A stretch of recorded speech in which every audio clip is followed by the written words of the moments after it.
صفات کاملیہ کا کیا معنی ہے؟ خدا تعالیٰ چونکہ واجب الوجود ہے اور واجب الوجود کا اپنی ذات میں کامل ہونا ضروری ہے، تو اس کمال ذاتی کے لیے جن صفتوں کا اس میں ہونا ضروری ہے وہ سب اس کے لیے ثابت ہیں۔ انہی صفتوں کو صفات کمالیہ کہتے ہیں۔ جو چیزیں ہمیشہ سے ہو اور ہمیشہ رہے اسے کیا کہتے ہیں؟ ایسے شے کو قدیم کہتے ہیں۔ خدا تعالیٰ کے سوا اور کیا چیزیں قدیم ہیں؟ خدا تعالیٰ اور اس کی تمام صفات قدیم ہیں، ان کے سوا اور کوئی چیز قدیم نہیں۔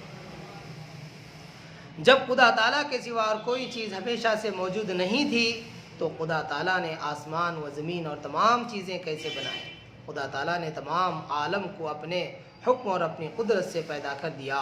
اسے عالم کے بنانے اور آسمان و زمین پیدا کرنے کے لیے کسی چیز کی حاجت نہیں تھی، کیونکہ اگر خدا تعالیٰ بھی عالم کو پیدا کرنے میں کسی چیز کا محتاج ہوتا تو واجب الوجود نہیں ہو سکتا۔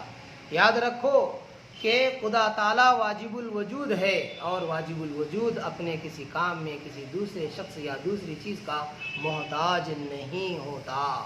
خدا تعالیٰ کی صفات کاملیہ کیا کیا ہیں؟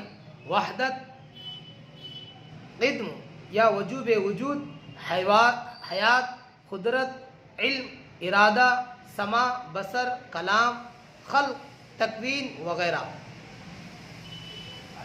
صفت وحدیت کے کیا معنی؟ وحدت کے معنی ایک ہونا، یہ خدا تعالیٰ کی صفت ہے کہ وہ اپنی ذات میں بھی ایک ہے اور صفات میں بھی یکتا ہے۔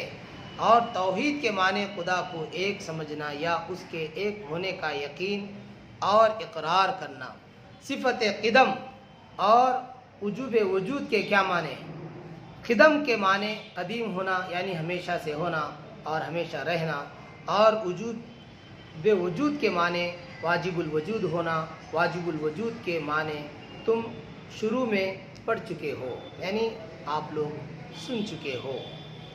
ازلی ابدی کے کیا معنی ہیں؟ جس چیز کو ابتدا نہ ہو یعنی ہمیشہ سے ہو اسے ازلی کہتے ہیں، اور جس چیز کی انتہا نہ ہو یعنی ہمیشہ رہے اسے ابدی کہتے ہیں۔